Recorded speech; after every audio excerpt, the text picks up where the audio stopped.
Student আমি প্রাণ sir. আজকে এসএলএসটি এডুকেশন বিষয়ের অন্যতম গুরুত্বপূর্ণ একটি বিষয় পাঠ্যক্রম বা কারিকুলাম বিষয়ে বিস্তারিত আলোচনা করব। কারিকুলাম বা পাঠ্যক্রম কি সেটা আমাদের কাছে সহজভাবে বা ক্লিয়ারভাবে কি করে উত্থাপন হয়, কি করে আমরা প্রত্যেকটা এমসিকিউ উত্তর দিতে পারি, সেইটা নিশ্চিত করা আমার আজকের ক্লাসের উদ্দেশ্য। পাঠ্যক্রম বলতে যে বিষয়গুলো শ্রেণীকক্ষে অনুশীলন করা হয়। আমরা সাধারণত পাঠ্যক্রমকে সিলেবাস বলে থাকি, কিন্তু সম্পূর্ণ ভুল। পাঠ্যক্রম হচ্ছে কারিকুলাম, সিলেবাস হচ্ছে কারিকুলামের একটা পার্ট। আমার হাত মানে আমি নই, আমি মানে আমার সমস্ত অংশটা, তাই তো? পায়ের পাতা থেকে একদম মাথার চুল পর্যন্ত সমস্ত কিছু নিয়ে তবে আমি প্রাণ চক্রবর্তী, এটা আমার ডান হাত। ঠিক পাঠ্যক্রম হচ্ছে হোল বডি, হাত হচ্ছে একটা পার্ট। ঠিক সেরকম হোল বডি যদি পাঠ্যক্রম হয়, কারিকুলাম হয়, এইটা হচ্ছে সিলেবাস। হাত একটা সিলেবাস, পা একটা সিলেবাস, কান একটা সিলেবাস, নাক একটা সিলেবাস, প্রত্যেকটা যেমন আমার পার্ট আছে দেহের, ঠিক কারিকুলাম হচ্ছে একটা হিউম্যান বডি, তার হাত পা চোখ কান নাক জিভ ত্বক সেগুলো হচ্ছে একটা সিলেবাস। অর্থাৎ পাঠ্যক্রমের ধারণাটা অনেক বড়। এইবার আসি পাঠ্যক্রম কি। পাঠ্যক্রম কথাটার ইংরেজি প্রতিশব্দ বললাম কি? কারিকুলাম। কারিকুলাম কথাটি এসছে ল্যাটিন শব্দ কুরিয়ার থেকে, CURRERE, কুরিয়ার থেকে এসেছে। এই কুরিয়ার কথার অর্থ কি? কুরিয়ার তো তোমরা সবাই শুনেছো, এখন তো অনলাইন শপিং করো, কুরিয়ার আসে বাড়িতে, ই কার্ড কুরিয়ার সার্ভিস এসে ফোন করে দিয়ে যায়। কুরিয়ার, ডিটিডিসি কুরিয়ারের নাম শুনেছো, দেখেছো? চিঠিপত্র আদান প্রদান, দেখবো সিগন্যালের মধ্যে একটা ঘোড়া দাঁড়িয়ে আছে। কুরিয়ারের সাথে ঘোড়ার সম্পর্ক কি সেটা এবার বলছি ডিটেলসে। কুরিয়ার কথার অর্থ হচ্ছে ঘোড়া দৌড়ের নির্দিষ্ট পথ। যে ঘোড়ার রেস হয়, রেস হলে একটা নির্দিষ্ট পথ দিয়ে যেতে দেখবে। বড় যে আমাদের ম্যারাথন বলছি কেন, যে অলিম্পিক যে স্প্রিন্ট গুলো হয়, ইভেন্ট গুলো হয়, সেখানে কিন্তু যার 1 নম্বর প্লেয়ারকে তার 1 নম্বর ট্রাক দিয়ে ছুটতে হয়, 2 নম্বর প্লেয়ারকে তার 2 নম্বর ট্রাক দিয়ে ছুটতে হয়। এই 2 নম্বর প্লেয়ার যদি এই ট্রাকে চলে যায় তাহলে কিন্তু সে ডিসকোয়ালিফাই হয়ে যায়। আমাদের স্কুলের কোর্সে অতটা ব্যাপার থাকে না, কিন্তু এদের কিন্তু ট্রাক মেনটেন করতে হয়। অর্থাৎ যাকে যে ট্রাক দিয়ে বলা হচ্ছে তাকে সেই ট্রাকে যেতে হবে। এই যে দৌড়ের যে নির্দিষ্ট ট্রাক বা পথ, এটাকেই বলা হয় ল্যাটিন ভাষায় কুরিয়ার। দৌড়ের, ঘোড়া দৌড়ের এরকম ট্রাক থাকে, সেই ট্রাকগুলোকে বলা হয় কুরিয়ার। নির্দিষ্ট পথকেই কুরিয়ার। কুরিয়ার থেকে কারিকুলাম কথাটা এসে স্বাভাবিক প্রশ্ন, কুরিয়ারের সাথে বাবা কারিকুলাম কোথায়? ঘোড়া দৌড়াচ্ছে আর কোথায় আমি স্কুলে পড়াবো, দুটো কখনো এক হয়? হ্যাঁ, কি করে এক হয়? ঠিক তেমনি এখানে আমার শিক্ষা, কারোর একটা শিক্ষার্থীর শিক্ষা শুরু হচ্ছে, শিক্ষার্থী রয়েছে, শিক্ষার কাজ কি? শিক্ষার কাজ কালকে আমরা আগের ক্লাসে পড়েছি, এইম বা লক্ষ্য বা উদ্দেশ্যে পৌঁছানো। শিক্ষার্থীকে আমার কাঙ্ক্ষিত উদ্দেশ্যে পৌঁছাতে হবে, সেটা তো শিক্ষা। তাই শিক্ষার্থী বা শিক্ষা প্রক্রিয়াটা এখানে রয়েছে, আর শিক্ষার লক্ষ্য রয়েছে এখানে। আমার কাজ শিক্ষার্থীকে তার লক্ষ্যে পৌঁছে দেওয়া। এই যে লক্ষ্যে পৌঁছানোর তো একটা পথ লাগবে, সেই পথটাই হচ্ছে পাঠ্যক্রম। এই বিষয়গুলো যদি আমরা অনুশীলন করি তাহলে শিক্ষার লক্ষ্যে পৌঁছানো যায় বা শিক্ষার উদ্দেশ্য পূরণ হয়।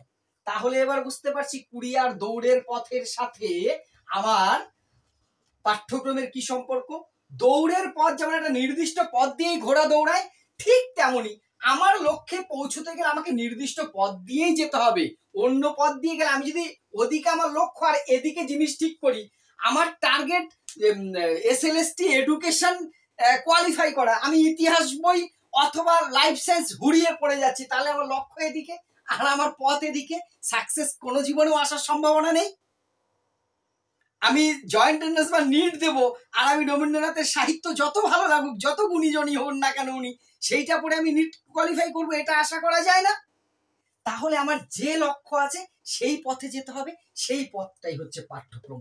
বুঝতে পেরেছি কুরিয়ারের সাথে পাঠ্যক্রমের কি সম্পর্ক। অর্থাৎ দৌড়ের যেমন নির্দিষ্ট পথ থাকে, ঠিক তেমনি শিক্ষার লক্ষ্যে পৌঁছানোর কতগুলো বিষয় থাকে, তাকেই বলা হচ্ছে পাঠ্যক্রম। এবার প্রশ্ন আসছে পাঠ্যক্রমের সংজ্ঞা কি। আমি সংজ্ঞাটা বলে তারপরে বৈশিষ্ট্য আসবো। সংজ্ঞা হচ্ছে তাহলে শ্রেণী এবং শ্রেণী বহির্ভূত যে বিষয়গুলি শিক্ষার লক্ষ্য বা উদ্দেশ্য পূরণে সাহায্য করে তাকেই বলছে পাঠ্যক্রম। অনেক মনোবিদের সংজ্ঞা আছে, সেগুলো দেখো আমি অত বলতে যাবো না, তোমরা কিছু জিনিস একটু দেখে নেবে বই থেকে। কিন্তু ইজিলি যদি আমরা বুঝতে চাই শ্রেণী এবং শ্রেণী বহির্ভূত। কেন শ্রেণী বহির্ভূত? পাঠ্যক্রমে এমন বিষয় থাকে যে যার অনেকগুলো ক্লাসরুমেই অনুশীলন করতে হয়, অনেকগুলো ক্লাসরুমের বাইরে অনুশীলন করতে হয়। আমি বৈশিষ্ট্যের সময় ডিটেলসে আসছি। যে বিষয়গুলো নির্দিষ্ট উদ্দেশ্যমুখী এবং পরিবর্তনশীল, যা শিক্ষার উদ্দেশ্য বা শিক্ষার লক্ষ্য পূরণে সাহায্য করে, তাই হলো পাঠ্যক্রম। আমরা বুঝলাম যে শিক্ষা এখানে, লক্ষ্য এখানে, পাঠ্যক্রমে আমাদের লক্ষ্যে পৌঁছতে হয়। পাঠ্যক্রমের বৈশিষ্ট্যের মধ্যে আমরা শ্রেণী এবং শ্রেণী বহির্ভূত বিষয়গুলো। এইবার আমরা পাঠ্যক্রমের বৈশিষ্ট্যগুলো আসব। প্রথম বৈশিষ্ট্য হচ্ছে পাঠ্যক্রমের নির্বাচন ধর্মী। নির্বাচন ধর্মী, আমি সব কটা বৈশিষ্ট্য লিখে নিলাম প্রথমে, সুবিধা হবে, সময় বাঁচবে একটু। নির্বাচন ধর্মী, পাঠ্যক্রম সবসময় নির্বাচন ধর্মী হয়। নির্বাচন ধর্মী মানে সে আমাদের পঞ্চায়েত বা পৌরসভা ভোটের মতন মানুষ যে ভোট দিয়ে পাঠ্যক্রম ঠিক করে সেই নির্বাচন নয়। আমাদের তো বহু বিষয় আছে, কোন বিষয়টা কোন পাঠ্যক্রমে থাকবে সেটা নির্বাচিত করা হয়, নির্বাচন করা হয়। কারা নির্বাচন করে বা কে নির্বাচন করে? কিছু এক্সপার্ট, বিশেষজ্ঞ থাকেন, তারা শিক্ষার্থীর চাহিদা, সমাজের চাহিদা, শিক্ষার উদ্দেশ্য, শিক্ষার লক্ষ্য সবকিছু ঠিক করে দেখে ঠিক করে যে কোন বিষয় কোন ক্লাসে থাকবে। অর্থাৎ আমি যে একই কথাই বলছি, লক্ষ্যে পৌঁছাবো, লক্ষ্যটা কি সেই অনুযায়ী রাস্তা নির্বাচন করতে হয়। আমি উত্তর দিকে গেলে পশ্চিম দিকে রাস্তা নির্বাচন করবো না নিশ্চয়ই। ঠিক সেটাই, অনেক বিষয়ের মধ্যে থেকে কিছু বিষয় নির্বাচন করে, নির্বাচিত বিষয় একমাত্র পাঠ্যক্রমে থাকে, পূর্ব নির্ধারিত। ঠিক এইটা পড়লে তো দ্বিতীয়টা আমি চেষ্টা করি বৈশিষ্ট্যগুলোকে কমন রাখবার জন্য। দেখো, নির্বাচন ধর্মী মানে তো পূর্ব নির্ধারিত, আগের বৈশিষ্ট্যটা ভাঙিয়ে এটাও চলে আসছে। অর্থাৎ নির্বাচন করছি মানে কি, তাহলে আগের থেকে ঠিক করছি কোন ক্লাসে কোন শিক্ষা স্তরে কোন বিষয়গুলো শিক্ষার্থীরা অনুশীলন করবে, পাঠ্যক্রমে কি থাকবে, সেটা নির্বাচন ধর্মী যেমন হয় তেমনি পূর্ব নির্ধারিত, আগে থেকে স্থির করা থাকে। উদ্দেশ্য নির্ভর, এই যে নির্বাচন করলাম কি দেখি, উদ্দেশ্য দেখেই তো। অর্থাৎ শিক্ষার লক্ষ্য বা উদ্দেশ্য যাতে পূরণ করতে পারে সেই দেখেই তো আমি বিষয়বস্তু নির্বাচন করেছি। তাহলে এটা অবশ্যই উদ্দেশ্য নির্ভর। শিক্ষার উদ্দেশ্য পূরণ করতে পারবে, শিক্ষার্থীর অল রাউন্ড ডেভেলপমেন্ট করতে পারবে, সর্বাঙ্গীন বিকাশ করতে পারবে, সেই বিষয়গুলো পাঠ্যক্রমে রাখা হয়। তাই এটা হচ্ছে উদ্দেশ্য নির্ভর। শ্রেণী ও শ্রেণী বহির্ভূত বিষয়, সংজ্ঞায় বলছিলাম পাঠ্যক্রমে এমন বিষয় থাকে যার অনেকগুলো ক্লাসরুমের ভেতরেই তোমার যে কি করা যায়, অনুশীলন করা যায়। আবার কিছু বিষয় থাকে যেগুলো অনুশীলন করবার জন্য শ্রেণীকক্ষের বাইরে যেতে হয়। ধরো স্যার তোমার গাণিতিক বিষয়ে উন্নতি করবেন, ক্লাসরুমে শেখাতে পারে, সাহিত্য ক্লাসরুমে শেখাতে পারে, তোমার দৈহিক বিকাশ ঘটাবে, তার জন্য তো খেলাধুলার জন্য তোমাকে বাইরে নিয়ে যেতে হবে, তাই নয় কি? প্রকৃতি পরিচয় করাবে, ক্লাসরুমের ভেতরে হবে না। যদিও এখন অডিও ভিজুয়াল অনেক এইডস এসছে, তবুও বাইরে প্রকৃতি নেচারকে আমি দেখলে যতটা করতে পারবো, সবই তো পাঠ্যক্রমের বিষয়। তাহলে শ্রেণীর ভেতরেও কিছু বিষয় অনুশীলন করা যায়, শ্রেণীর বাইরেও কিছু বিষয় অনুশীলন করা যায়। তারপরে হচ্ছে বাস্তব গুণ সম্পন্ন। পাঠ্যক্রমে এমন বিষয় তুমি পড়লে, আমাদের জোর করে পড়ানো হলো, বাস্তবে দেখলাম তার কোনো দামই নাই। যেটা আমার অনেক সময় মনে হয়, কেন যে সাইন থিটা কস থিটা শিখেছিলাম আমার মাথার উপর দিয়ে গেছে, জিনা হারাম করে দিয়েছিল, আমার অন্তত জীবনে কোনো কাজে লাগেনি, যাদের লেগেছে। যাই হোক, তো এমন বিষয় পাঠ্যক্রমে শেখাতে হবে, থাকবে, যার বাস্তব গুণ থাকবে, বাস্তবে আমি শেখার পর সেটা আমি প্রয়োগ করতে পারবো। যদি প্রায়োগিক না হয়, সেটা যদি আমি অ্যাপ্লাই না করতে পারি, তো ছাই দিয়ে আবার কি লাগে। আমার কাছে এমন নোট আছে যা চলে না, সে নোট থাকাও যে কথা, না থাকাও সে কথা, তাই নয় কি? সেটাই বলা হচ্ছে বাস্তব গুণ সম্পন্ন হতে হবে। পরিবর্তনশীল, পাঠ্যক্রম অবশ্যই পরিবর্তনশীল, কারণ শিক্ষার লক্ষ্য কালকে পড়েছিলাম, শিক্ষা একটি পরিবর্তনশীল প্রক্রিয়া, তাই শিক্ষার লক্ষ্য পরিবর্তনশীল। শিক্ষার লক্ষ্য যদি পরিবর্তন হয়, পাঠ্যক্রম পরিবর্তন হবে না। আমার যাওয়ার উদ্দেশ্য ছিল বাজারে এক রাস্তায়, আমি এখন যাবো স্কুল আলাদা রাস্তায়, তাহলে আমি সেই একই রাস্তায় যদি যাই তাহলে তো হবে না। আমার শিক্ষার লক্ষ্যে পৌঁছানোই তো পাঠ্যক্রম, তাই তো? তাহলে আমার লক্ষ্য যখন চেঞ্জ হবে, পাঠ্যক্রমটা কি, রাস্তা, সে রাস্তাও চেঞ্জ হবে। আমি যখন যেখানে যেতে চাইবো সেই অনুযায়ী তো রাস্তা ধরবো। তাহলে শিক্ষার লক্ষ্যই যদি পরিবর্তনশীল হয়, পাঠ্যক্রম পরিবর্তনশীল। প্রাচীন যুগে শিক্ষা যা ছিল, ব্রিটিশ যুগ আর একরকম ছিল, আজ থেকে 70 বছর আগে একরকম ছিল, 50 বছর আগে একরকম ছিল, এখন একরকম, 40 বছর পরে আবার আলাদা রকম হবে। অর্থাৎ সময়ের সাথে সাথে শিক্ষা যদি পরিবর্তন হয়, পাঠ্যক্রম পরিবর্তন হয়, হওয়াটাই স্বাভাবিক। লাস্ট হচ্ছে অনেক বৈশিষ্ট্য আছে, আরো ডিটেলস যাচ্ছি না অতটাও। লাস্ট বিন্যাসগত, বিন্যাসগত মানে কি, সাজানো। পাঠ্যক্রমের একটা সিকোয়েন্স থাকে। তুমি একবার ভাবো, ক্লাস 1 এ 2 এ যখন পড়েছি আমরা বিষয়গুলো, আতা গাছে তোতা পাখি, ছোট ছোট বানান দিয়ে শুরু করেছি, তারপরে একটু কঠিনে গেছি, একটা সাজানো গোছানো থাকবে। এই ক্লাস 7 এর সাথে 8 এর পড়ার একটা মিল থাকে। 7 পাস করে যখন আমি 8 এ উঠছি, দেখবে এইটা প্রথম অধ্যায়টা যে পূর্ব পাঠের মানে অনুশীলনী, সাধারণত লিঙ্ক রেখে চলতে, এটা হচ্ছে বিন্যাস, একটা নিয়ম নীতি মেনে চলে। এই হচ্ছে পাঠ্যক্রমের মোটামুটি বৈশিষ্ট্য। এইবার এই বৈশিষ্ট্যগুলোর উপর ভিত্তি করেই দুই ভাগে ভাগ করা হয়েছে। একটা হচ্ছে গতানুগতিক পাঠ্যক্রম, একটা আধুনিক পাঠ্যক্রম। সংক্ষেপে বলবো, কিন্তু এখান থেকে এমসিকিউ আসতে পারে আমাদের। গতানুগতিক যেটা ট্র্যাডিশনাল, বাঙালি ইংরেজি ভালো বুঝি, আর আধুনিক হচ্ছে জানি সেটা মডার্ন। গতানুগতিক মানে সেই প্রাচীন কালে যে পাঠ্যক্রম ছিল সেইটা নয়, কিন্তু আমাদের মধ্যে ভুল ধারণা ঢুকে যায়। প্রাচীন পন্থী ধারণাটা হচ্ছে গতানুগতিক। আমি কালকেও একটা কি পড়াতে যে বলছিলাম যে আমাদের এখন এই আধুনিক সমাজেও প্রাচীন ধারণা রয়েছে, সেই ধারণাটাকে বলা হচ্ছে। 4000 বছর আগের পাঠ্যক্রমকে বোঝাচ্ছে না। কিন্তু গতানুগতিক মানে পাঠ্যক্রমের যে প্রাচীন ধারণাটা, প্রাচীন পন্থী ধারণা, সেইটা গতানুগতিক পাঠ্যক্রম। আর এই আধুনিক কালের পাঠ্যক্রম মনোবিজ্ঞান সম্বন্ধ গতানুগতিক পাঠ্যক্রমে কি বলা হয়? গতানুগতিক পাঠ্যক্রমে বলা হয় পাঠ্যক্রম হচ্ছে একটা অপরিবর্তনশীল, কোনো পরিবর্তন হবে না। ওই সেই শিক্ষার সংকীর্ণ ধারণা পড়িয়েছি না আগের ক্লাসে, সেইটা মনে করো। কতগুলো বিষয় শিক্ষার্থীর উপরে জোর করে চাপিয়ে দিলেই তার অলরাউন্ড ডেভেলপমেন্ট হয়ে যাবে। এইটা হচ্ছে গতানুগতিক ধারণা। এখানে পাঠ্যক্রমে কোনো পরিবর্তনশীলতা নেই, শ্রেণী বহির্ভূত কোনো বিষয় থাকবে না, কোনো রকম মনোবৈজ্ঞানিক নীতি মেনে চলবে না। এইটা হচ্ছে গতানুগতিক ধারণা। আর আধুনিক পাঠ্যক্রম বলতে এতক্ষণ আমরা পাঠ্যক্রম বলতে যা বুঝলাম সেটাই আবার মনে করো রিপিট। তাহলে রিপিট করার মানে নেই, শুধু 1 মিনিটে বলছি। আধুনিক পাঠ্যক্রম মানে এতক্ষণ যেটা বললাম যে শ্রেণী এবং শ্রেণী বহির্ভূত পরিবর্তনশীল যে বিষয়গুলো শিক্ষার উদ্দেশ্য পূরণে সাহায্য করে সেই পাঠ্যক্রম। তার বৈশিষ্ট্যগুলি যা বললাম এতক্ষণ, নির্বাচন ধর্মী, তোমার যে পূর্ব নির্ধারিত শ্রেণী বহির্ভূত বিষয়, পরিবর্তনশীল, ক্লিয়ার? এই আধুনিক ধারণাটাই আমরা পড়েছি এতক্ষণ। ঠিক তার উল্টো যেটা পাঠ্যক্রম সম্পর্কে প্রাচীন ধারণাটা। তাহলে গতানুগতিক আধুনিক ধারণার পার্থক্য যদি একটা বলে, তাহলে কি? গতানুগতিক কোন পাঠ্যক্রমটা অপরিবর্তনশীল? গতানুগতিক। পরিবর্তনশীল কোনটা? আধুনিক পাঠ্যক্রম। তোমার যে পূর্ব নির্ধারিত দুটো, এই ক্ষেত্রে কিন্তু কমন, দুটোই পূর্ব নির্ধারিত, এটা কিন্তু কমন জিনিস। কিন্তু উদ্দেশ্য নির্ভর হচ্ছে আধুনিক পাঠ্যক্রম। আর গতানুগতিক পাঠ্যক্রম কি? অভিজ্ঞ ব্যক্তির নির্দেশ, তারা যেটা বলবে সেটাই হবে। এই হলো পাঠ্যক্রমের কমন দুটো ধারণা। এইবার পাঠ্যক্রমের কিছু টাইপ বা ভাগ আছে। মেন টাইপ হচ্ছে পাঠ্যক্রমের 3টে ভাগ রয়েছে। পাঠ্যক্রমের 3টে ভাগ বললাম, আমি লিখে নিলাম। এক হচ্ছে লিখিত পাঠ্যক্রম বা রিটেন বা অভিব্যক্ত পাঠ্যক্রম, মানে ব্যক্ত পাঠ্যক্রম বলা যায়। আর একটা হচ্ছে অলিখিত বা হিডেন কারিকুলাম, আর সমন্বয়িত বা হলিস্টিক কারিকুলাম। ভালো করে বুঝবে এই জায়গাটা, এখান থেকে কিন্তু খুব ইম্পর্টেন্ট ঘুরিয়ে প্রশ্ন আসবে। লিখিত পাঠ্যক্রম বলতে যে পাঠ্যক্রমটা আমরা শ্রেণীকক্ষে কোন শিক্ষা স্তরে দেখে অভ্যস্ত, যেটা লিখিত রূপ থাকবে, ক্লাসরুমে যেটা অনুশীলন করা হবে, শিক্ষার কোনো একটা স্তরে অনুশীলন করা হবে, যেটা সেটা হচ্ছে লিখিত পাঠ্যক্রম। লেখা থাকে, সে তার মধ্যে অনেক কিছু থাকতে পারে, ভাষা, সাহিত্য, গণিত, অন্যান্য বিভিন্ন বিষয়। আমরা যদি আমাদের উচ্চ মাধ্যমিকের পাঠ্যক্রমে দেখি, লিখিত পাঠ্যক্রমে কি কি আছে? 2টি কম্পালসারি ভাষা পড়তে হচ্ছে, ফার্স্ট ল্যাঙ্গুয়েজ, সেকেন্ড ল্যাঙ্গুয়েজ। তাছাড়া 3টি আবশ্যিক বিষয় পড়তে হচ্ছে, আবশ্যিক ঐচ্ছিক বিষয় তোমাকে 3টে নিতে হচ্ছে, একটি অতিরিক্ত বিষয় নিতে পারো। এই কটা বিষয় কি আছে?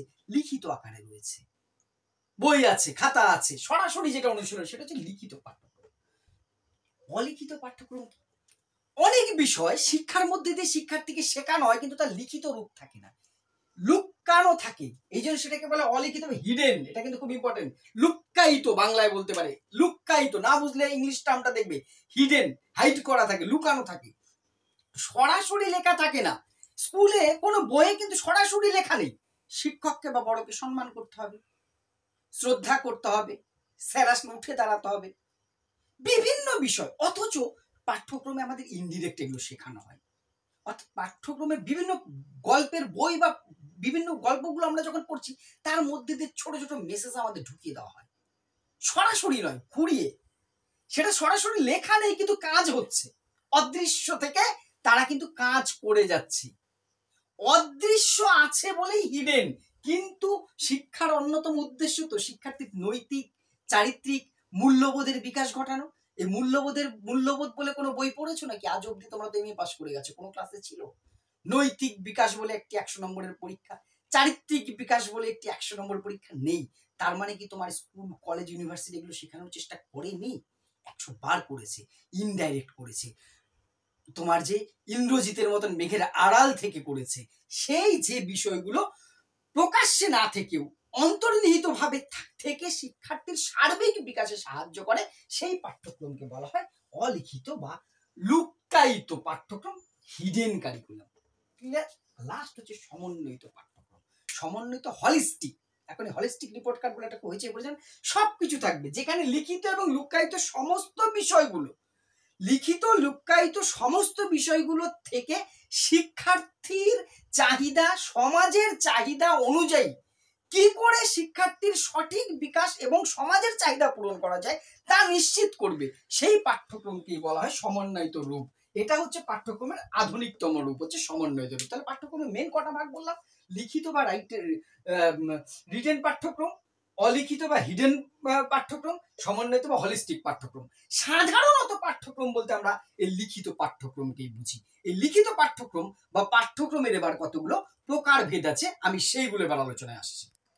7টি ভাগ রয়েছে পাঠ্যক্রমের। কোন পাঠ্যক্রমে? লিখিত পাঠ্যক্রম। আমি বললাম লিখিত পাঠ্যক্রমটাকেই সাধারণত পাঠ্যক্রম হিসেবে ধরে নেওয়া হয়। অর্থাৎ পাঠ্যক্রমের প্রকারভেদে 7টা ভাগ আমরা আলোচনা করব। প্রথম হচ্ছে বিষয় কেন্দ্রিক পাঠ্যক্রম।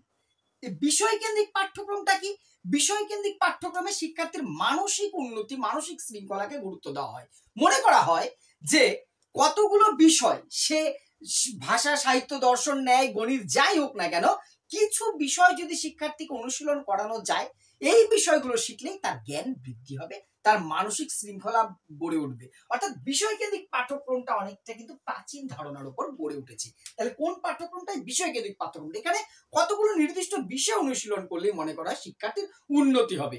এখানে অনুশীলনের উপর বেশি জোর দেওয়া হয়, ফলে শিক্ষার্থীর যে ব্যবহারিক গুণ, তার বাস্তব অভিজ্ঞতা, তারপরে যদি তুমি বলো তার উপযোগিতা, এইগুলো কিন্তু অনেকটা অবহেলিত থেকে যায়। এটাই হচ্ছে বিষয়কেন্দ্রিক পাঠ্যক্রম। খুব ডিটেলস গেলে ভিডিও অনেক বড় হয়ে যাবে। কর্মকেন্দ্রিক পাঠ্যক্রম, কর্মকেন্দ্রিক, অ্যাক্টিভিটি সেন্ট্রিক। এখানে কি জ্ঞান অপেক্ষা দক্ষতাকে বেশি গুরুত্ব দেওয়া হয়েছে যে পাঠ্যক্রমে। এই পাঠ্যক্রমে বলা হয়েছে শুধুমাত্র কতগুলো জ্ঞান অর্জন শিক্ষার উদ্দেশ্য হতে পারে না, তার চেয়ে বেশি কি করতে হবে? শিক্ষার্থীকে স্কিল ডেভেলপমেন্ট করাতে হবে, দক্ষতার বিকাশ ঘটাতে হবে। আর দক্ষতা কি বই পড়ে হয় শুধুমাত্র? হ্যাঁ, কিছু গুণ বই থেকে আসে ঠিকই। দক্ষতার জন্য আমাকে কি করতে হবে? হাতে কলমে কাজ করে দেখাতে হবে। এইটাই হচ্ছে কর্মকেন্দ্রিক পাঠ্যক্রম। তাহলে হাতে কলমে শেখার যে পাঠ্যক্রম, সেটা কি কোন পাঠ্যক্রম? কর্মকেন্দ্রিক পাঠ্যক্রম।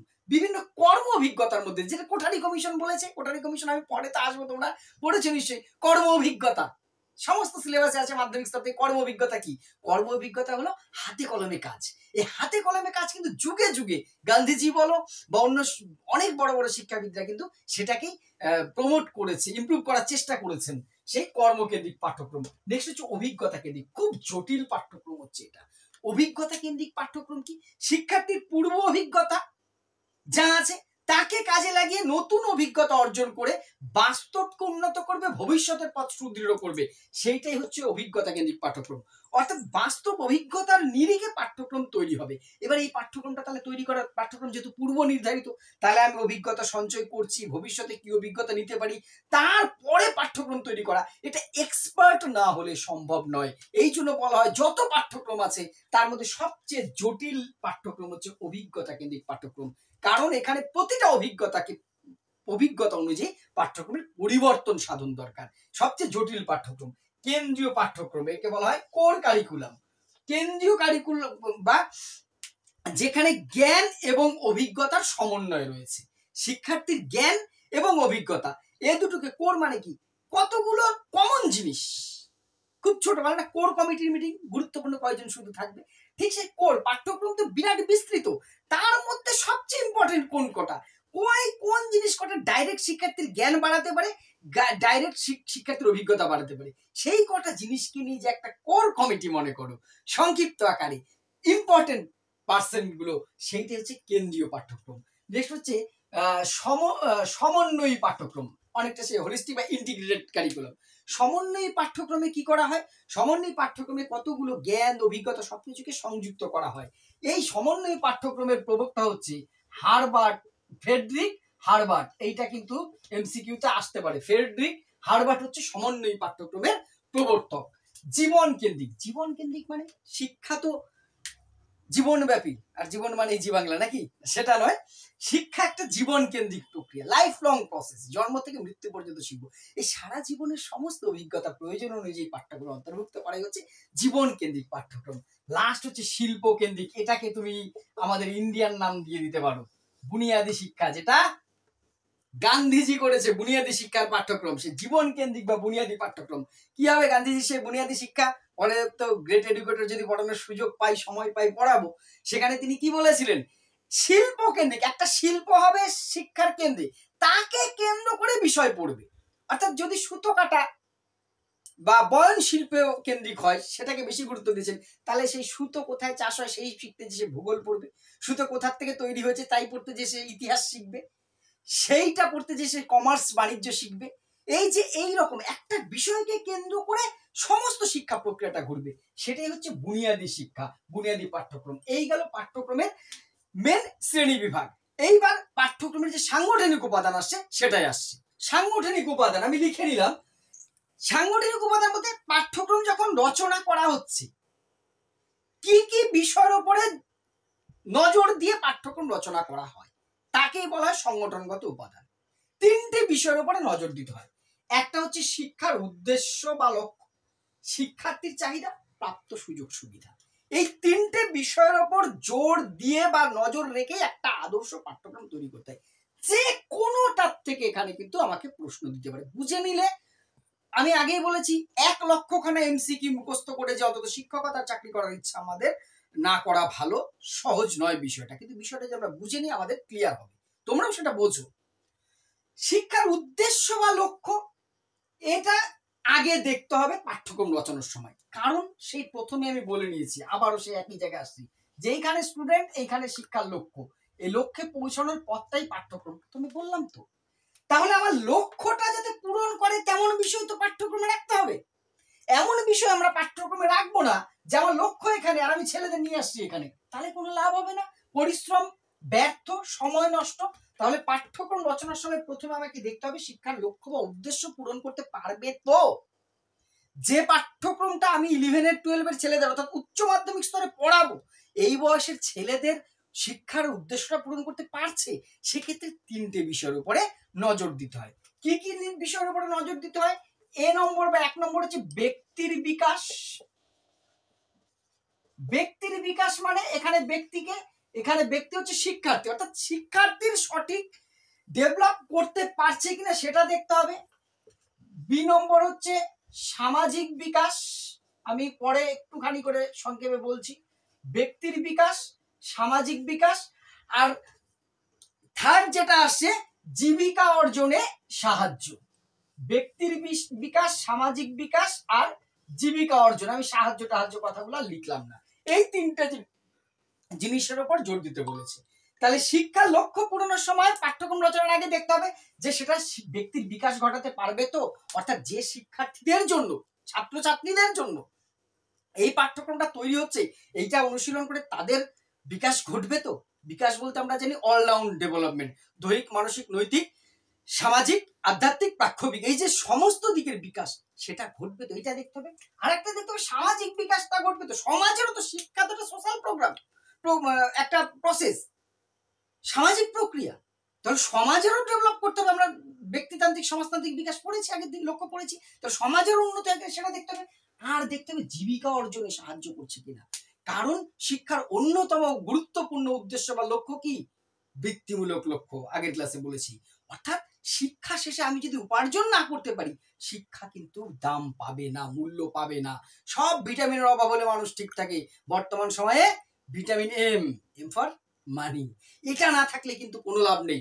ফলে জীবিকা অর্জনে সাহায্য করছে কিনা সেটা দিতে হবে। তাহলে শিক্ষার উদ্দেশ্য, দুটো উদ্দেশ্যই পূরণ করতে হবে, কালকে বলেছি, একটা চরম লক্ষ্য হয় আর একটা তাৎক্ষণিক লক্ষ্য হয়, সমস্ত লক্ষ্যগুলো যাতে পূরণ করতে পারে সেইটা দেখতে হবে। সেকেন্ড কি দেখতে হবে, সাংগঠনিক উপাদান, অর্থাৎ পাঠ্যক্রম রচনার সময় দেখতে হবে শিক্ষার উদ্দেশ্য, শিক্ষার্থীর চাহিদা, প্রাপ্ত সুযোগ সুবিধা। এবার শিক্ষার্থীর চাহিদাগুলো দেখতে হবে।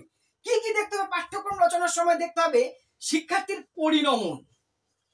পরিণমন ক্লাস, পুরোনো ক্লাস আমার চ্যানেলে দেওয়া আছে, ডেসক্রিপশনে দেওয়া থাকবে, দেখে নেবে, পরে আমি পারলে ক্লাস দেবো। পরিণমন, ম্যাচুরেশন, আমি সংক্ষেপে এখানে তার পরিণমন পড়াতে গেলে হবে না, পরিণমন মানে বয়সের সাথে সাথে আমাদের যে ম্যাচুরিটি, পরিপক্কতা। এবার আমি ক্লাস 2 এর ছেলেকে a+b² সূত্র পড়াতে দিয়েছি, তো সে তো মাথা অন্য কিছু বুঝবে না, তার ম্যাচুরেশন হয়নি, তো এটা পড়ার মতো পরিণমন হয়নি। তাহলে পাঠ্যক্রম রচনার সময় সেটা দেখতে হবে, তো কোন স্তরের ছেলেদের আমি পড়তে দিচ্ছি সেইটা পড়ার মতন জ্ঞান, এই পরিণমন, পরিপূর্ণতা শিক্ষার্থীর আছে। তো যদি না থাকে তারা তো বুঝবে না। এই জন্য তাহলে এইটা দেখে তো পাঠ্যক্রম ঠিক করতে নাকি। পরিণমন। সেকেন্ড দেখতে হবে আগ্রহ। আগ্রহ মানে ইন্টারেস্ট, তাই তো, বা অনুরাগ। যে বিষয়গুলো আমরা পাঠ্যক্রমে রাখছি তার প্রতি এই বয়সের শিক্ষার্থীদের আগ্রহ থাকবে তো। কারণ শিক্ষার্থীর যদি আগ্রহ না থাকে সেই বিষয়ে জোর করে পড়ানো যায় না। হয় কোনোদিন ইন্টারেস্ট না থাকলে সেই জিনিস আমরা পড়বো। তোমার যদি এমন হতো প্রাণ স্যারের ক্লাস করলে এসএসসি রেজাল্ট খারাপ হবে, তুমি থোড়াই আমার ভিডিও দেখতে। হয়তো এইটুকু আশা আছে স্যারের কথাগুলো শুনে আমার একটু হলেও উপকার হতে পারে, আমারও সেই ভরসা আছে বলে আমি পরিশ্রমটা করছি। তো স্বাভাবিক, আমার আগ্রহ যদি থাকে তবে সেইটা আমি করব, নচেত আমি কিন্তু করব না। তাহলে শিক্ষার্থীর পরিণমন, আগ্রহ, তার সাথে সাথে একই রকম দেখতে হবে চাহিদা। অর্থাৎ যে বিষয়গুলো পাঠ্যক্রমে রাখবো তার সাথে শিক্ষার্থীর চাহিদার একটা সম্পর্ক রাখতে হবে। কোন বয়সের ছেলে মেয়েদের কি বিষয়ে চাহিদা আছে সেই অনুযায়ী তোমাকে এডুকেশন সাবজেক্ট 11 থেকে শুরু হয়, 5 থেকে কেন নয়। 5 এর ছেলেরা বুঝবে না এটা, পরিণমন কি, আগ্রহ কি, প্রেষণা কি, স্পিয়ারম্যান কি, থার্স্টন কি, পরিসংখ্যা কি, বুঝবে? 5 এর ছেলেরা বুঝবে না। এই জন্য 5 নেই, 11 থেকে। কারণ এটা যারা এক্সপার্ট তারা বুঝেছে কোন বয়সের ছেলেরা কোনটা বুঝতে পারবে। অর্থাৎ চাহিদাটা বুঝে, চাহিদার সাথে যেটা এবার বুঝতে হবে সেটা হচ্ছে সামর্থ্য। এই সামর্থ্য মানে আবার এইখানে ভিটামিন এম ভেবো না, টাকা পয়সার সামর্থ্য নয়। এই সামর্থ্যটা, মেন্টাল এবিলিটিটা কার, কোন স্তরে ছেলেদের মেয়েদের কোন মেন্টাল এবিলিটি থাকতে পারে সেই হিসাব অনুযায়ী কিন্তু তোমার যে বিষয়বস্তু নির্বাচন করতে। আর একটা হচ্ছে বয়স। এই যে কটা জিনিস বললাম সবকিছু নির্ভর করছে বয়সের উপর।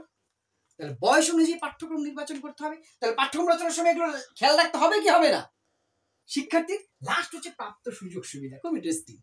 পাঠ্যক্রমের ক্ষেত্রে তোমার সুযোগ সুবিধার কথা দেখতে হবে। এমন বিষয় পাঠ্যক্রমে রাখলাম তার বই তোমার সারা রাজ্যে পাওয়া যাচ্ছে না কোথাও, তাহলে সেই বিষয়, পুস্তক লিখলাম না, পাঠ্যপুস্তক লিখতে হতো বই, তাহলে সেই বিষয়ে পাঠ্যক্রমে রাখলে হবে? এমন বিষয় রাখতে হবে যার পাঠ্যপুস্তক পাওয়া যায়। তাহলে প্রাপ্ত সুযোগ সুবিধার মধ্যে প্রথম আছে পাঠ্যপুস্তক। পাঠ্যক্রমে এমন বিষয় রাখতে হবে যার বইপত্র বাজারে অ্যাভেলেবেল হবে। দ্বিতীয়ত হচ্ছে শিক্ষক। এমন বিষয় আমি পাঠ্যক্রমে রেখেছি সে পড়ানোর কোনো টিচারই দেশে নাই। আগে ছেলে মেয়েরা পড়ে নিক, তারপরে তারা মাস্টার হবে, তারপরে তারা পড়াবে, এই ভেবে কোনোদিন পাঠ্যক্রম নির্বাচন হয় না। তাহলে যে বিষয়গুলো সিলেবাসে মানে কারিকুলামে রাখবো সেই বিষয় পড়ানোর শিক্ষক আছে কিনা সেটা দেখতে হবে। তারপরে দেখতে হবে উপকরণ। পড়াতে গেলে আমরা জানি টিএলএম লাগে, টিচিং লার্নিং ম্যাটেরিয়াল, তাই তো, শিক্ষণ সহায়ক প্রদীপন। সেই উপকরণ যথারীতি একটা গ্লোব, ম্যাপ, চার্ট, অনেক কিছু লাগে, সেইগুলো আছে কিনা সেই উপযোগী সেটা দেখে তবে পাঠ্যক্রম, যেমন সোর্স আমি দিতে পারবো কিনা, লাইব্রেরি আছে কিনা সেই রকম আমাকে দেখতে হবে। আর এইটা পাঠদানের মতন পরিবেশ আছে কিনা, এই সবগুলো বিষয় থাকলে তবেই একটা বিষয় কিন্তু যোগ করা যায় পাঠ্যক্রমে, নচেত নয়। তাহলে পাঠ্যক্রম রচনার সাংগঠনিক উপাদান কটি? 3টি। শিক্ষার উদ্দেশ্য বা লক্ষ্য, শিক্ষার্থীর চাহিদা, প্রাপ্ত সুযোগ সুবিধা। এরপরে আমরা পাঠ্যক্রম রচনার মৌলিক নীতিগুলোতে আসব।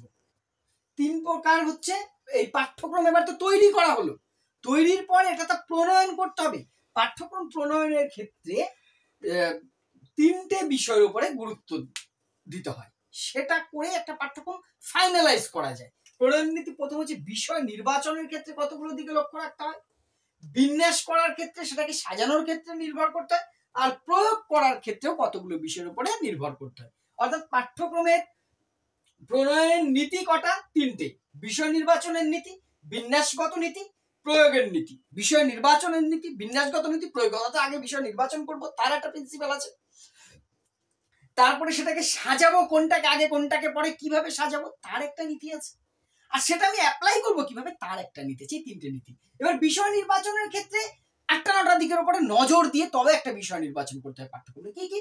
প্রথম হচ্ছে উদ্দেশ্য কেন্দ্রিক, যেটা আগে আমি বলেছি অলরেডি, ঘুরিয়ে ফিরিয়ে আসছে আবার। অর্থাৎ দেখতে হবে যে যে বিষয়গুলো পাঠ্যক্রমে রাখছি তা আমার শিক্ষার উদ্দেশ্যকে পূরণ করতে পারছে কিনা, সেটা হচ্ছে উদ্দেশ্য কেন্দ্রিক। শিশু কেন্দ্রিকতা। আধুনিক শিক্ষা হচ্ছে শিশু কেন্দ্রিক শিক্ষা, যার জন্য পুরুষরা এগুলো আমরা যাচ্ছি না আর অত। অর্থাৎ শিশুর উন্নতি করা হচ্ছে আমার শিক্ষার মূল উদ্দেশ্য। তাই পাঠ্যক্রম বিষয় নির্বাচনের ক্ষেত্রে আমাকে দেখতে হবে সেই বিষয়টা শিশুর চাহিদা, সামর্থ্য, আগ্রহ, রুচি, তার প্রবণতা সেগুলোকে প্রভাবিত করছে কিনা, সেই অনুযায়ী হচ্ছে কিনা, এটা হচ্ছে শিশু কেন্দ্রিকতার নীতি। তাহলে যদি বসে পাঠ্যক্রমের শিশু কেন্দ্রিকতার নীতি কি, যদিও তারা লাইন দেওয়া থাকবে, স্টেটমেন্ট দেওয়া থাকবে, এটা হচ্ছে শিশু কেন্দ্রিকতা।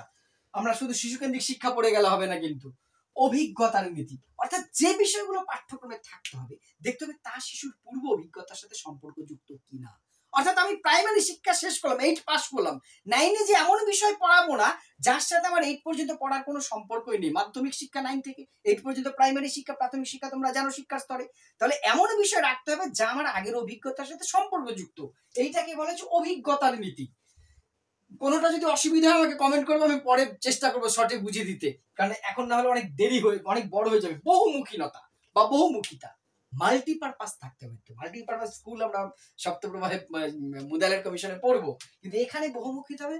পাঠ্যক্রমের মধ্যে একমুখী হলে হবে না, ওয়ান ওয়ে নয়। এখন শিক্ষাটা হচ্ছে মাল্টিপারপাস হয়ে গেছে, ফলে তার কারিকুলামটা মাল্টিপারপাস হতে হবে। একই সাথে দৈহিক বিকাশ, মানসিক বিকাশ, সামাজিক বিকাশ, প্রাক্য বিকাশ, নৈতিক বিকাশ যেমন ঘটাবে, তেমনই বৃত্তিমূলক প্রশিক্ষণ দেবে, সমাজের উন্নতি করবে, জাতি উন্নয়ন করবে, এমন পাঠ্যক্রম হতে হবে। অর্থাৎ সব দিকের যাতে খেয়াল রাখতে হবে, এইরকম একটা জিনিস। আর হচ্ছে সামাজিকতা থাকতে হবে। সমাজে যদি উপযোগী না হয়, আমি পড়াশোনা করে যদি সমাজ আমার চালানা ভ্যালু না দেয়, তো এরকম পড়াশোনার থোড়াই কি দরকার আছে। তাহলে পাঠ্যক্রমে এমন বিষয় রাখতে হবে যার সাথে সমাজের উপযোগিতা আছে। সৃজনশীলতা, সৃজন মানে বাঙালি ইংরেজি ভালো বুঝি, ক্রিয়েটিভিটি। প্রত্যেকের মধ্যে একটা নতুন কিছু সৃষ্টি করার ক্ষমতা কিছু না কিছু থাকে। নতুন কিছু সৃষ্টি করার ক্ষমতাই হচ্ছে ক্রিয়েটিভিটি বা সৃজনশীলতা। পাঠ্যক্রমে এমন বিষয় রাখতে হবে যাতে শিক্ষার্থীরা নতুন কিছু করার সুযোগ অর্জন করতে পারে, সুযোগ পায়, সেইটা রাখায়, সেটাকে বলা হচ্ছে সৃজনশীলতা। সংরক্ষণের নীতি, সংরক্ষণ মানে সেই রিজার্ভেশন, সেই সংরক্ষণ নয় কিন্তু। এই সংরক্ষণ মানে হ্যাঁ রিজার্ভেশন, এটা হচ্ছে আমাদের প্রত্যেকটা সমাজের নিজস্ব কিছু কৃষ্টি সংস্কৃতি রয়েছে, কালচার রয়েছে, সেইটা যাতে সংরক্ষণ করে, অভিজ্ঞতার সংরক্ষণ করে। আমার পূর্বপুরুষ পূর্বজরা যা আবিষ্কার করে গেছে সমাজকে, আবিষ্কার মানে শুধু বড় বড় আবিষ্কার নয়, ছোট ছোট বিষয় আবিষ্কার, তাকে সংরক্ষণ করা, সম্মান করা, সেই বিষয়গুলো পাঠ্যক্রমের মধ্যে থাকবে। সক্রিয়তা, সক্রিয়তার নীতি তো এখনকার শিক্ষার অন্যতম গুরুত্ব আমরা জানি। অর্থাৎ এমন বিষয় পাঠ্যক্রমে থাকবে যাতে শিক্ষার্থীরা হাতে কলমে কাজে হয়। বলে না অলস মস্তিষ্ক শয়তানের বাসা, সেটা যাতে না হয়। শুধু গেল ক্লাসরুমে পড়লো আর ঝুমলো, সেটা নয়। শিক্ষার্থী হাতে কলমে কাজের সুযোগ পাবে, যত বেশি অ্যাক্টিভ থাকবে। আধুনিক শিক্ষা কি বলা হচ্ছে, মন্তেশ্বরী কি বলেছেন, ডাইরেক্টিভ অ্যাপারেটাস, শিশুর ইন্দ্রিয় পরিমার্জন করা। অর্থাৎ শিশুকে যত বেশি সক্রিয় রাখা যাবে তত বেশি ইফেক্টিভ হবে কিন্তু লার্নিংটা, এডুকেশনটা। তাই পাঠ্যক্রম হবে সক্রিয়তা ভিত্তিক। লাস্ট হচ্ছে নৈতিকতা। শিক্ষার তো প্রথম লার্নিং টু বি কালকে পড়াচ্ছিলাম, অর্থাৎ শিক্ষার্থীকে যদি আদর্শ মানুষ হিসেবে করতে চায়, তার নৈতিক বিকাশ যদি না হয় আদর্শ মানুষ তো হবে না। এই নৈতিক বিকাশ যাতে ঘটে এমন বিষয় পাঠ্যক্রমে রাখতে হবে। আশা করি এইটুকু সংক্ষেপে বোঝাতে পারলাম। এইবার বিন্যাসগত নীতি, এবার তো এইগুলো মেনটেন করে একটা পাঠ্যক্রম ড্রাফট রেডি করলাম। এবার সেটা সাজাবো কি করে, সাজাতে গেলে দুটো জিনিস দেখতে হয়। এক হচ্ছে সমন্বয়, যেটা হচ্ছে অনুবন্ধ। অনুবন্ধ নীতির প্রবর্তককে, এটা কিন্তু আসতে পারে গান্ধীজি। অনুবন্ধ নীতি মানে কি বলতো, সংক্ষেপে বলছি, এই সমন্বয় করা, অর্থাৎ একটা জিনিসের সাথে আরেকটা জিনিসের সম্পর্ক রেখে চলাই অনুবন্ধ, কোরিলেশন। সহজে বোঝো, ধরো গান্ধীজির এই অনুবন্ধ নীতি, ধরো আমি পড়াবো চা চাষ, পড়াচ্ছি চা চাষ। চা চাষ যে মাটিতে হয়, এই পাহাড়ি অঞ্চলে এইরকম লাল মাটিতে হয়, সাপোজ বলছি, ওখানে এত থেকে এত বৃষ্টিপাত হয়। চা পড়াতে যে তার সাথে সম্পর্ক যুক্ত আমি চলে যাচ্ছি বৃষ্টিপাত, এত বৃষ্টিপাত এরকম। আচ্ছা, পাহাড় 3 প্রকার, ভঙ্গিল পর্বত, স্তূপ পর্বত, আর হচ্ছে আগ্নেয় পর্বত। এই যে মাটির এই ভাগ, চা এই দেশে ভালো হয়। দেখো একটা চা পড়াতে যে অনেকগুলো বিষয় পড়া হয়ে গেল। এই যে পাঠ্যক্রমটা এমন হবে, একটা জিনিসের সাথে আরেকটা জিনিসের অনুবন্ধ থাকবে, সম্পর্ক থাকবে। এমন নয় যে কানে কি হচ্ছে দাঁত জানেই না। এখন ডাক্তারদের মধ্যে যেটা হচ্ছে, কানের সমস্যা তুমি অন্য ডাক্তার দেখতে পারবে না, কিন্তু বলছে সে মুন্না ভাই এমবিবিএস এর মধ্যে, এমন ডাক্তার তৈরি করে এক ডাক্তার সব পারবে। অনেকটা সেরকম সবার সাথে সবার যাতে একটা সম্পর্ক থাকে, সেইটাকে বলা হচ্ছে সমন্বয়ের নীতি। আর হচ্ছে ক্রমবিন্যাস, পর্যায়ক্রমে যাতে সাজানো হয়, সহজ থেকে জটিলে যেতে হবে। প্রথমেই একেবারে এমন আতঙ্কিত বিষয় দিয়ে দেওয়া, ছেলে মেয়ে পালালো। আমি যদি প্রথমে একটু ডিফিকাল্ট বিষয় দিয়ে ক্লাস শুরু করতাম, তোমরা হয়তো ভালোভাবে নিতে না। আমি সহজ থেকে কঠিনে যাওয়ার চেষ্টা করছি, এটাই নীতি হওয়া উচিত। আমি পারফেক্ট সেটা বলছি না, কিন্তু পাঠ্যক্রমের ক্ষেত্রে সবসময় ক্রমবিন্যাস করতে হবে। এই গেল বিন্যাসগত নীতি। এবার প্রয়োগের নীতি। সাজালাম, আগে তৈরি করলাম পাঠ্যক্রমে এই কটা মেনে, এবার সাজালাম, এবার প্রয়োগ করতে হবে। তাই তো ফিল্ডে তো জিনিসটাকে ফেলতে হবে, প্রয়োগ করার ক্ষেত্রে দুটো নীতি মেনে চলতে হয়, এক কর্মকেন্দ্রিক, একটা নমনীয়। কর্মকেন্দ্রিক মানে হাতে কলমে কাজের উপর জোর দিতে হবে, মুখে বড় লেকচার দিলে হবে না, তার হাতে কলমে কাজকে গুরুত্ব দিতে হবে। লাস্ট সবচেয়ে ইম্পর্টেন্ট, নমনীয়, ফ্লেক্সিবল। বিরাট কোহলি অ্যাডভাইস দেয় না ফ্লেক্সিবল, সে ফ্লেক্সিবল মানে কি, সময় বেঁকে যাবে, ভাঙবে না। অর্থাৎ প্রয়োজনে পাঠ্যক্রম কখনো এমন হবে না যে তাকে চেঞ্জ করাই যায় না, বদলানোই যায় না। বলছি নমনীয় মানে প্রয়োজনে এটা কি সরিয়ে ওটা আনবো। পাঠ্যক্রমটা নমনীয় হতে হবে, যাতে এক জায়গায় থেমে না থাকে। এই হলো পাঠ্যক্রমের তাহলে প্রণয়নের নীতি, বিষয় নির্বাচনের নীতি, বিন্যাসগত নীতি, প্রয়োগ নীতি। এবার সিলেবাস অনুযায়ী এরপরে কি আছে, পাঠ্যক্রমের আমার দার্শনিক ভিত্তি পড়তে হবে আর মনোবৈজ্ঞানিক ভিত্তি, ফিলোসফিক্যাল ফাউন্ডেশন আর হচ্ছে তোমার সাইকোলজিক্যাল। ওটা যদি বলতে যাই ক্লাসটা অনেক বড় হয়ে যাবে, নেক্সট ক্লাসে আমি সেটা আলোচনা করছি। ভিডিওটি ভালো লাগলে অবশ্যই শেয়ার করবে, আর নতুন হলে চ্যানেলটি সাবস্ক্রাইব করে পাশে থাকবে। ধন্যবাদ।